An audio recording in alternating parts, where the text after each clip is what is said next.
And that breaking news tonight, T-Mobile confirms it will leave the Hesperia campus if the Royals decide to build a new stadium at that Overland Park location. I'm John Holt. Hi, everybody. I'm Lauren Halifax. The former Sprint campus mortgage is now owned by a Royals affiliate.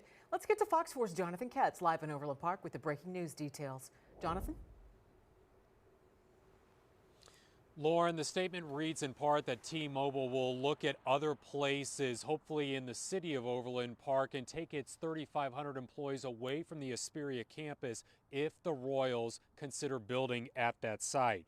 The statement that we got about a half an hour ago reads in part, our campus supports over 3,500 T-Mobile employees with plans for growth and cannot accommodate both our workforce and a stadium.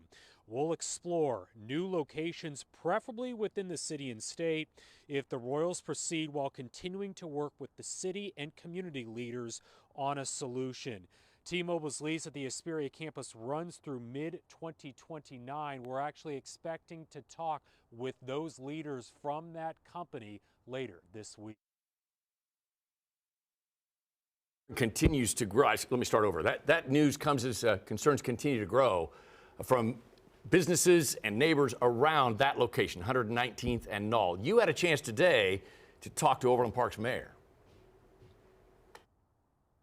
Yeah, we talked to Mayor Kurt Skoog over text and email today. Basically, he was not willing to do an interview, but after we got a new statement from him, we talked to the Hawthorne View president, which is the area that we're at right now.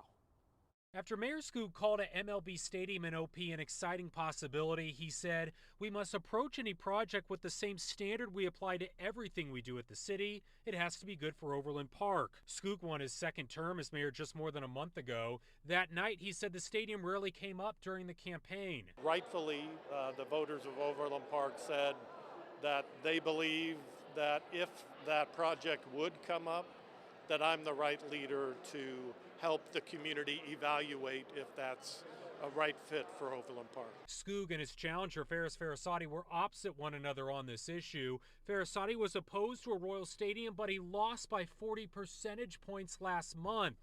Tuesday, Skoog said, our city has a thorough development review process that includes community engagement. Should the Royals make Overland Park their future home, we will work with the team and the community to share information and answer those questions openly.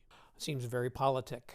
We sent Skoog's statement to Overland Park resident Jeff Hurt Tuesday. He says the people who went to Monday night's meeting in Leawood are not anti-Royals, they're just anti-Royals at the Sprint campus, now known as Hesperia.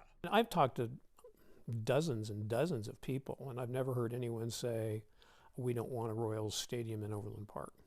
Just, we don't think it's a good place, what's being contemplated.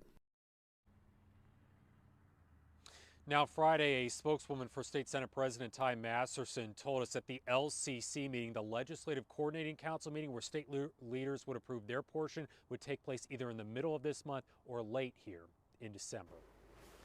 Lauren? Jonathan Katz, live in Overland Park tonight. Thank you. We will post T-Mobile's full statement for you on fox4kc.com, and you can read our previous stories on the Royals Stadium debate as well.